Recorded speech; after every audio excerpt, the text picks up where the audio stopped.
Dios les bendiga. Bienvenidos nuevamente a su canal Sendero Victorioso. Continuando con la meditación en el libro de Romanos en el capítulo 3. Acompáñenme a leer del versículo 1 al versículo 20. Esta es la primera parte. La palabra de Dios dice así: ¿qué ventaja tiene pues el judío? ¿O qué aprovecha la circuncisión? Mucho, y en todas maneras. Primero, ciertamente, que les ha sido confiada la palabra de Dios. Pues que, si alguno de ellos han sido incrédulos, ¿su incredulidad habrá hecho nula la fidelidad de Dios? De ninguna manera. Antes bien, sea Dios veraz y todo hombre mentiroso. Como está escrito, para que seas justificado en tus palabras y vences cuando fueres juzgado. Y si nuestra injusticia hace resaltar la justicia de Dios, ¿qué diremos? ¿Será injusto Dios que da castigo? Hablo como hombre. En ninguna manera, de otro modo, ¿cómo juzgaría Dios al mundo? Pero por si mi mentira, la verdad de Dios abundó para su gloria, ¿por qué aún soy juzgado como pecador? ¿Y por qué no decir? ¿Cómo se nos calumnia y como algunos cuya condenación es justa? ¿Afirman que vosotros decimos, hagamos males para que vengan bienes? No hay justo. ¿Qué pues? ¿Somos nosotros mejores que ellos?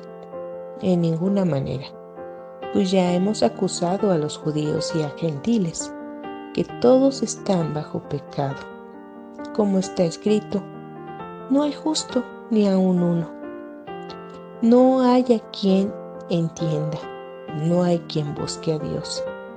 Todos se desviaron, a una se hicieron inútiles. No hay quien haga lo bueno, no hay ni siquiera uno.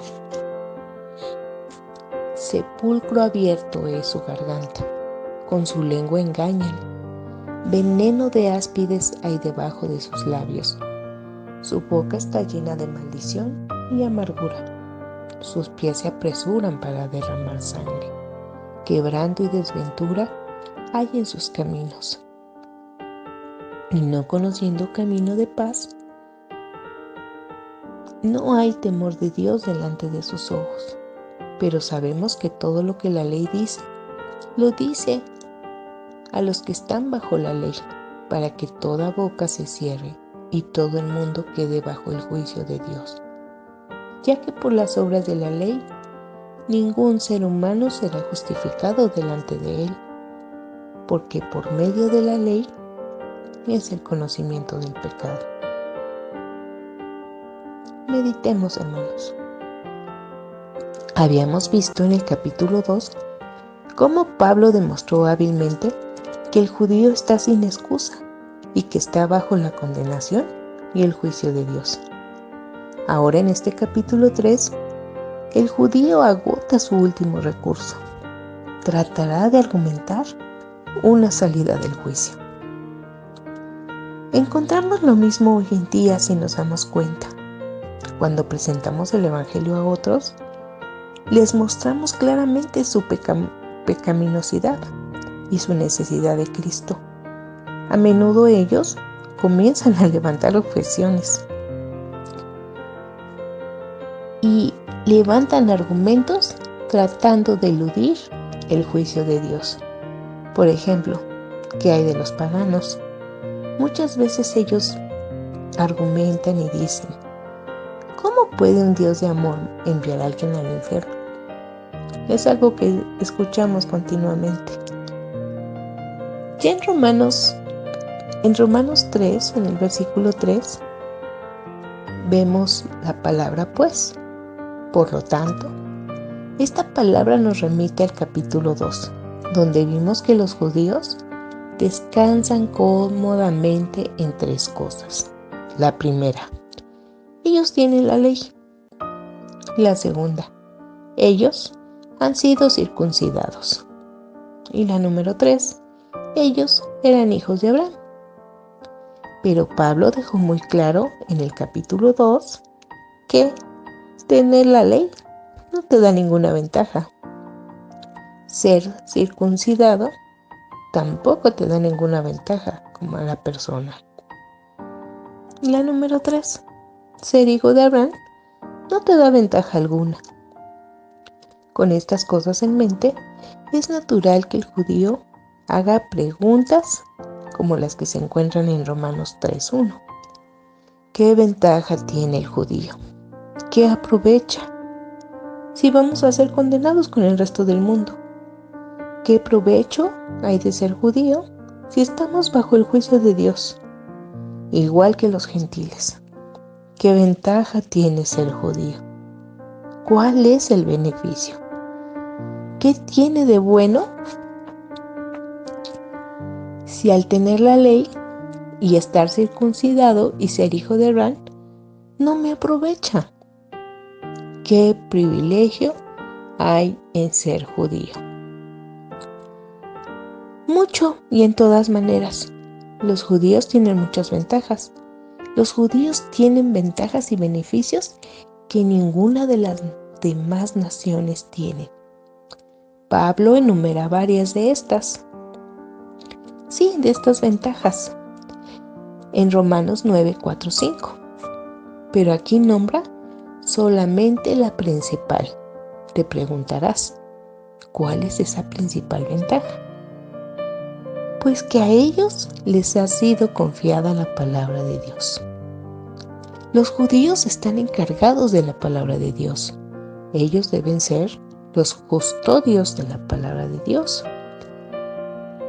Y la aplicación para nosotros es que si una persona tiene la Biblia, tiene una gran ventaja, al igual que ellos, y un gran privilegio.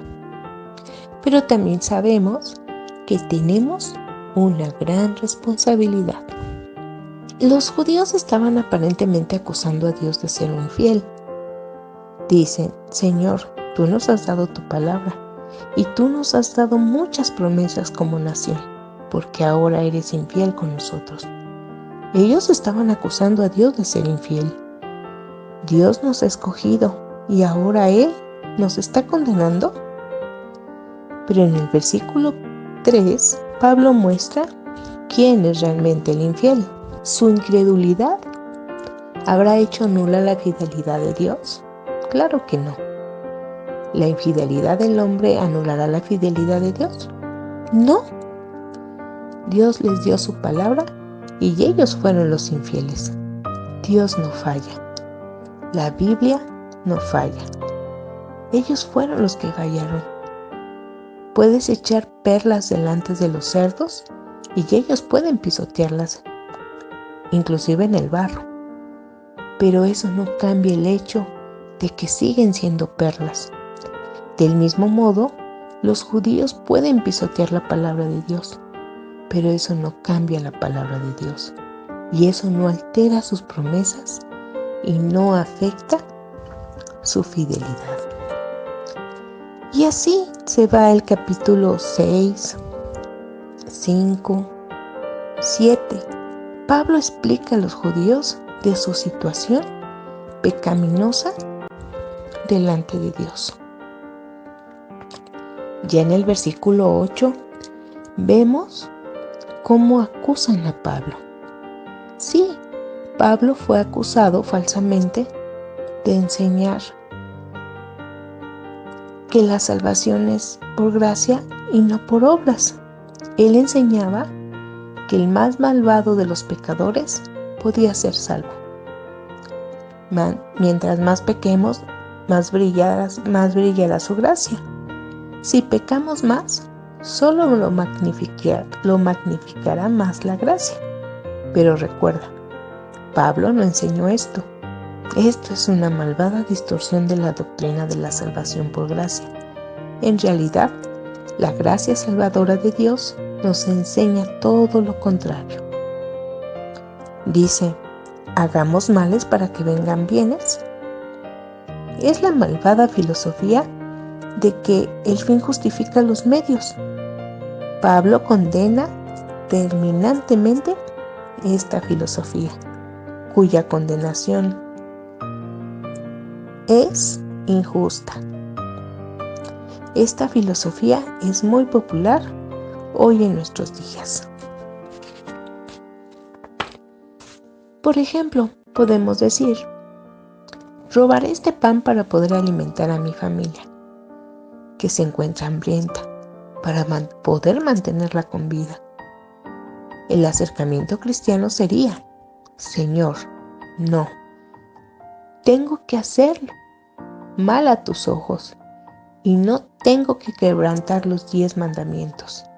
Me niego a robar porque tú has dicho: no hurtarás. Confiaré en que tú cuidarás de alguna manera de mi familia hambrienta y yo haré todo lo que esté de mi parte para usar los medios legítimos para ayudarles. Recuerda esto: nunca es correcto hacer mal para hacer bien. Nuestra actitud debe ser esta: Señor, haré lo correcto, no importa lo difícil que sea, y dejaré los resultados en tus manos. Tú tendrás que resolver el problema. Haz el bien y confía en Él y deja los resultados a Dios. Más adelante, ya viendo en el capítulo 3:18, vemos que aquí está la raíz del problema. No hay reverencia ni respeto hacia Dios. Los hombres pueden temer a la policía o al juez, pero no tienen temor del juez de toda la tierra. La persona que tiene un sano temor de Dios es la persona que teme y tiene miedo de hacer algo que pueda desagradar al Señor.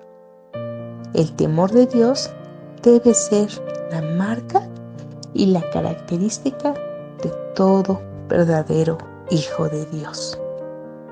¿Estás de acuerdo?